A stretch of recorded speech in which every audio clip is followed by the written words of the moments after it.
No Ethiopian needs reminding about the horrors that followed the disputed 2005 election. Nearly 200 protesters were killed in the streets by security forces, more than 100 opposition leaders arrested, convicted of treason, and sentenced to life in prison before being pardoned. When government spokesman Bereket Simon kicked off the 2010 election season, he said a top priority of the ruling Ethiopian People's Revolutionary Democratic Party would be preventing violence. This election must be peaceful. Government should do whatever it takes to ensure that our election will be peaceful. Prime Minister Meles Zenawi warned that government forces would have little tolerance for unruly street protests. The 2005 experience was experience enough for anybody to be able to learn from it. And so I'm sure our law enforcement entities will be much better prepared for any eventuality than they were in 2005. Not only in terms of handling riots, but also in terms of deterring and preventing riots. Opposition activists are equally concerned. It was their supporters that were killed in the streets 4 years ago. Many fear 2010 could be as bad or worse than 2005. Already several government opponents have been jailed, among them Birtukan Mideksa, a charismatic young former judge who was among those sentenced to life and then pardoned after the 2005 election. Birtukan had been touted as a potent force in the 2010 election, but she was rearrested and ordered to serve out her life sentence after saying she had not asked for the pardon.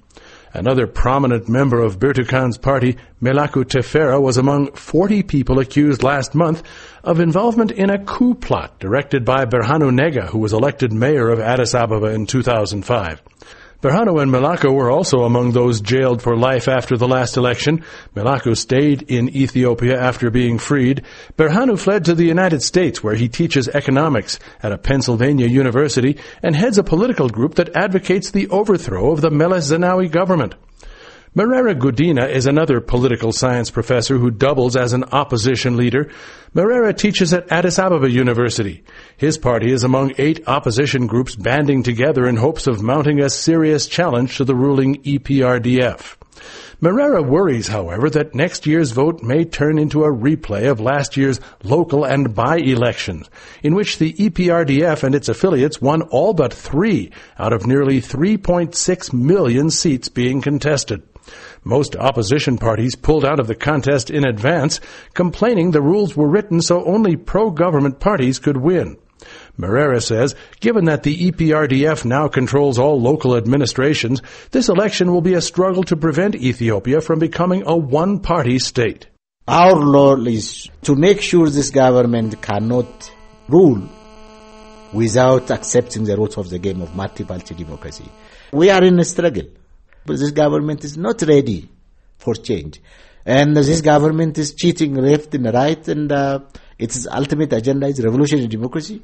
Now we know all those games. And in fact, people who were with Meles, who used to play those games, and clearly know those games, are with us. C.A. Abraha Hagos is one former member of Prime Minister Meles's inner circle. He was military commander of the guerrilla force that brought the Meles government to power. After a falling out with the government, he was convicted of corruption and spent several years in prison, but he's still popular among his former military colleagues. C.A. now is a member of the coalition of opposition groups known as the Forum. He says the only way of breaking Ethiopia's tradition of violence-plagued elections is to ensure opposition parties and their supporters know change is possible through the ballot box. There is always violent opposition in Ethiopia. Even if you take out the 2005 elections, there was violent opposition in this country. So if ever we are going to contain violence in this country, the only way out is to chart a peaceful political transition.